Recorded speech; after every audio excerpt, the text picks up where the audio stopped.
karena sifatnya nikel, batu bara dan lain sebagainya, komoditas ini menjadi komoditas yang terbatas gitu. Baik dari Betul. sisi produksi maupun dari sisi perdagangan. Di Indonesia dispute itu kayak makan buah si malakama Nah, itu ya ya, ya ya betul ya. kan? Ya, Kayaknya walaupun menang tetap iya, tidak menang ya. iya. Ada cost dalam bentuk waktu. Betul, betul. Terutama kalau di construction, Chris, menang dalam dispute tapi ternyata proyeknya delay atau proyeknya tidak jalan, itu big loss.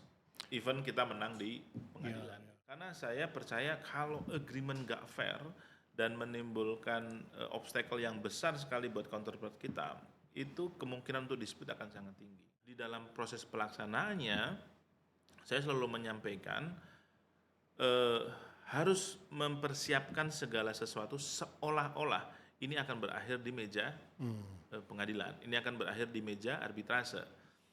All komunikasi semua komunikasi harus direcord, disimpan datanya.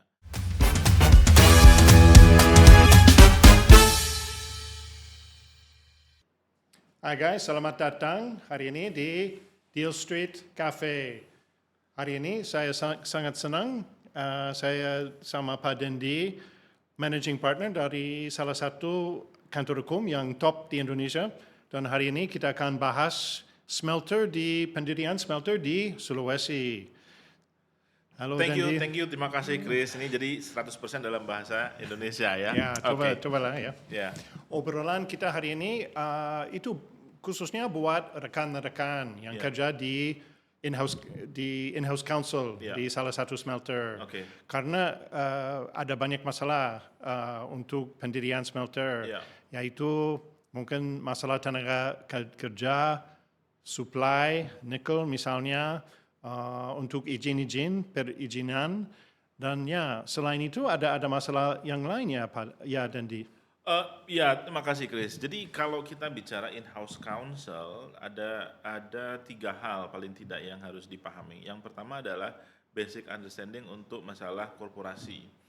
Jadi sebelum bicara mengenai industri, kita harus in-house counsel harus mengerjakan atau memahami yang terkait dengan korporasi. Terkait dengan anggaran dasar, compliance, laporan, kalau dia foreign investment, bagaimana investment reportnya ke BKPM dan lain sebagainya. Yang kedua, pengetahuan tentang industri, tentang sektor industrinya, Chris. Seperti Chris ketahui dan juga rekan-rekan ketahui, di industri tambang itu multidisiplin. Dia melibatkan banyak sektor, tidak hanya sektor pertambangan dari sisi peraturan ya, tapi juga ada kehutanan, ada perkebunan, ada agraria, ada tata ruang ya.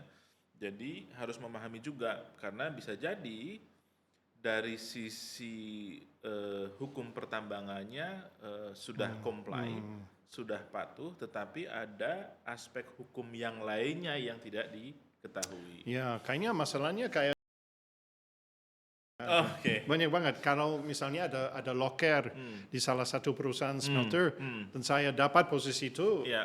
aku mesti senang apa sedih ya? Ini sial apa keuntungannya?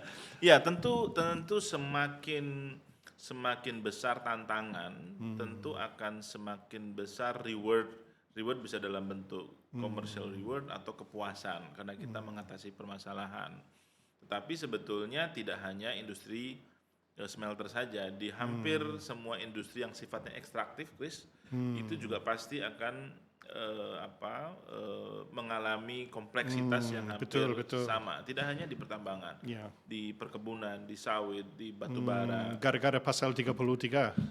Gara-gara Itu ya. pasal 33 yang menyebabkan negara sebagai wakil dari masyarakat Indonesia, dia memiliki hak untuk memiliki semua yang ada di dalam bumi di Indonesia. Iya, betul banget. Rasa-rasa saya kalau ada bisnis yang gerak di bidang cyber misalnya, kayaknya itu bukan bidang yang sensitif ya. Ini Betul. lebih gampang mungkin. Betul.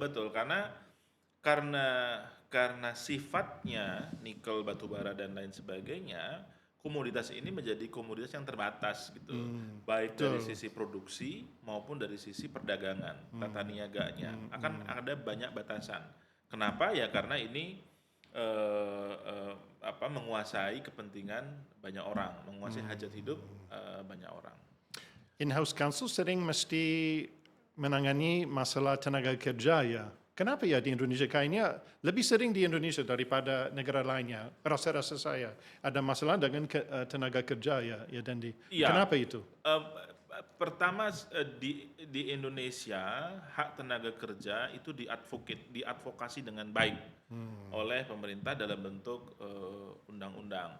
Ada hak normatif, ada kepentingan, ya, ada hak terkait dengan gaji, ada hak terkait dengan cuti, pesangon, PHK dan lain Pesangon sebagainya. ya. Untuk orang asing mungkin pesangon itu konsep yang Iya, agak aneh. Ya. betul, betul. Tapi di Indonesia itu diakomodasi, ya, diatur di dalam peraturan. Itu yang menyebabkan cukup banyak perbedaan pandangan antara pemberi kerja dengan para pekerjanya. Ya. Dan smelter itu mungkin kita bahas lebih lanjut ya mengenai smelter di misalnya smelter yang berletak di Sulawesi misalnya. Itu tempat yang sangat terpencil ya.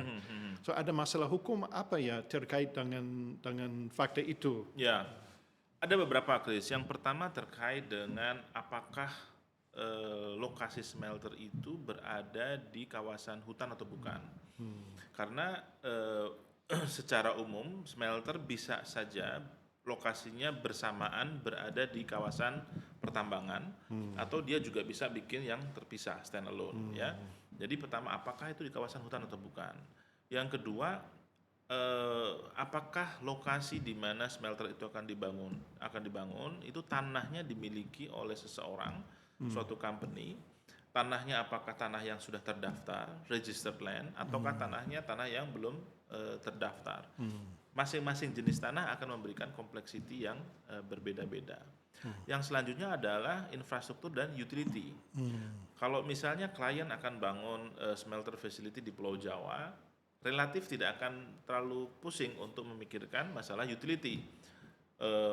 Power supply di Jawa oversupply, di Jawa Bali oversupply, utility relatif sudah baik, kemudian akses route, public route, ada beberapa moda yang bisa digunakan, toll road, kereta api dan lain sebagainya.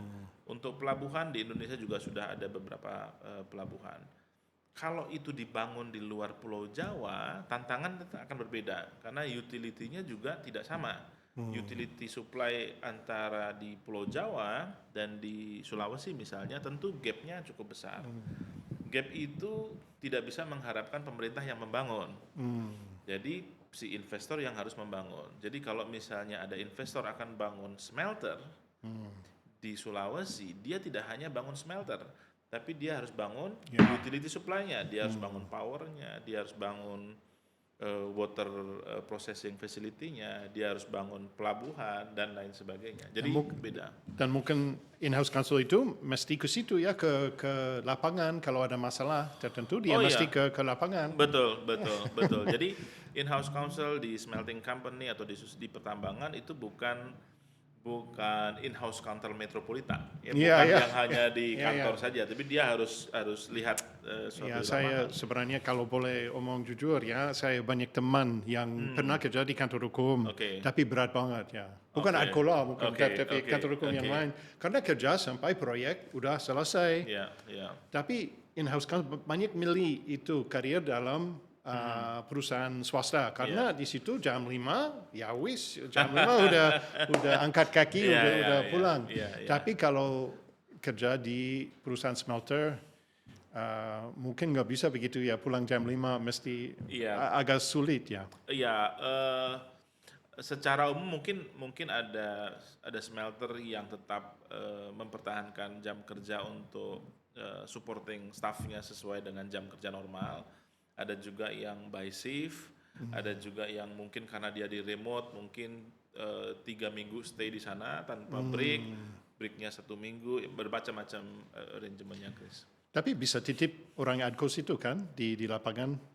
ADCO ada program begitu kan untuk retainer apa untuk support untuk betul. Jadi kita bantu beberapa clients baik di dalam proses development-nya maupun di dalam proses operation-nya. Dan tapi tentu keberadaan in-house counsel nggak bisa tergantikan ya, walaupun ada law firm yang membantu, tapi kami menyarankan tetap harus ada in-house counsel yang stay di sana, tahu permasalahan dari A sampai Z. Sementara kalau eksternal lebih ke masalah-masalah yang kritikal saja. Kalau dan di support in-house counsel di smelter biasanya dalam hal apa ya? Kalau saya boleh nanya. Ada beberapa, Chris. Yang pertama misalnya tentang constructions, ya. Yang construction sesuatu yang kompleks, sesuatu yang tidak hanya melibatkan antara kontraktor company dan project owner, tapi juga dengan perbankan, dengan supplier, dengan vendors, ya. Biasanya pekerjaan yang kompleks kita membantu. Yang kedua terkait dengan financing.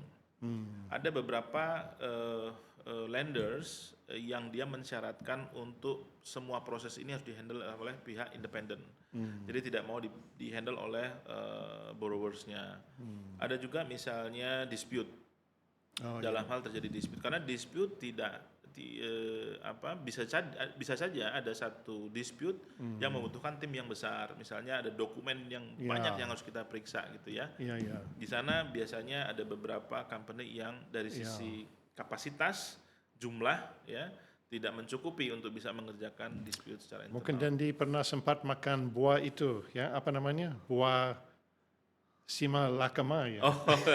Kayaknya di Indonesia dispute itu kayak makan buah simalakama itu ya. Betul kan? Kayaknya walaupun menang tetap tidak menang ya. Iya. Tidak ada pemenang di dalam dispute, walaupun kita menang di arbitration misalnya atau di pengadilan, tetap kita tidak bisa dianggap sebagai pihak yang menang karena ada cost biaya di situ, ada cost dalam bentuk waktu. Betul. Terutama kalau di construction, Chris, menang dalam dispute tapi ternyata proyeknya delay atau proyeknya tidak jalan, itu big loss. Even kita menang di pengadilan. Gitu ya. Mungkin ada cara ya untuk menghindari itu dispute. Mitigasi risiko adakah? Ya, secara umum ada beberapa. Yang pertama kita harus memilih siapa yang akan jadi counterparty kita atau vendor kita secara proper, secara baik. Kita harus melihat backgroundnya seperti apa. Kalau kita akan hire constructor company, apakah dia punya reputasi yang bagus atau tidak? Delivery rate-nya berapa persen misalnya? Dia punya track record dispute nggak dengan project owner sebelumnya? Atau dia punya track record nggak untuk selalu menginfus change order ya.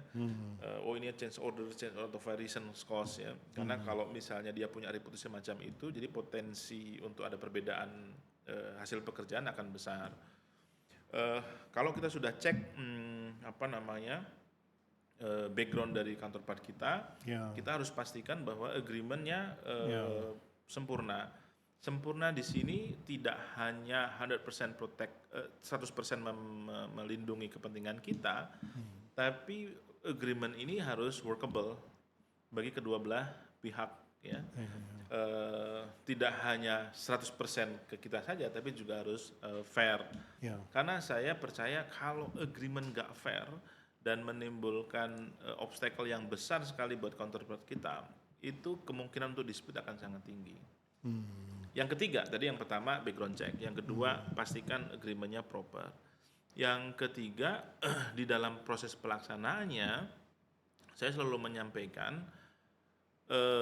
harus mempersiapkan segala sesuatu seolah-olah ini akan berakhir di meja pengadilan, ini akan berakhir di meja arbitrase. Semua komunikasi harus direcord, disimpan datanya. Kalau ada diskrepensi harus ada langsung meeting, harus ada berita acaranya, minutes of meeting. Semua kejadian harus ada dokumentasinya, harus ada foto, harus ada segala macam. Jadi walaupun tidak ada apa-apa, tetapi kontrak admin, kita sering nyebutnya kontrak admin ya.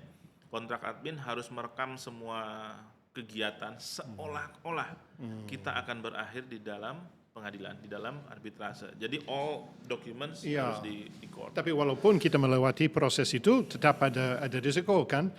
Itu kayak lagu dangdut itu mungkin Dendi pernah mendengar yang satu tangan ada racun, satu tangan lagi ada madu. Ya, kadang-kadang itu kayak black box ya. Betul. Dan Chris, kalau misalnya kita melihat di perjanjian konstruksi yang proper, itu ada namanya dispute avoidance mechanism. Jadi kita membuat mekanisme sedemikian rupa agar dispute itu tidak terjadi. Ya, amin, amin. Ya. Amin, amin. Amin. Dan as a lawyer kita bisa berkontribusi terhadap hal itu. Kita bisa membuat dispute avoidance mechanism di dalam kontrak, terutama kontrak-kontrak yang kompleks ya. Dendi kayaknya orang yang jarang ribut ya. Saya rasa itu karakter Dendi kayaknya itu santai, orang santai, jarang dispute ya sama teman, sama istri ya. Saya sering sampaikan ke klien, dispute hanya atas sesuatu yang memang itu worth it untuk didisputekan. Atas sesuatu yang tidak worth it untuk didisputekan, tidak usah dispute. Tapi ketika dispute terjadi di depan mata kita, kita sudah punya semua hal yang dibutuhkan untuk menjalani dispute itu dan memenangkan dispute itu. Iya, iya. Tapi seperti diketahui di dunia ini, di tempat mata air ini, sering manusia, sifat dasar manusia, kalau ada dua pilihan, satu baik, satu jahat, manusia selalu milih yang baik. Tapi dalam dunia ini, dalam realita itu kadang-kadang ada dua hal yang buruk dan kita mesti milih yang keburukan. Dan pasti ada dispute, pasti ada sengketa, ada masalah. Betul. Tadi yang saya sampaikan, Chris. Jadi kita harus menganalisa apakah cost yang harus kita keluarkan itu seimbang dengan benefit yang akan kita dapatkan. Apakah cost yang kita keluarkan, cost bukan hanya uang ya, tapi waktu, reputasi dan semuanya. Apakah cost yang harus kita keluarkan untuk kita ke dispute itu sama dengan benefit yang kita dapatkan apabila kita memenangkan dispute itu.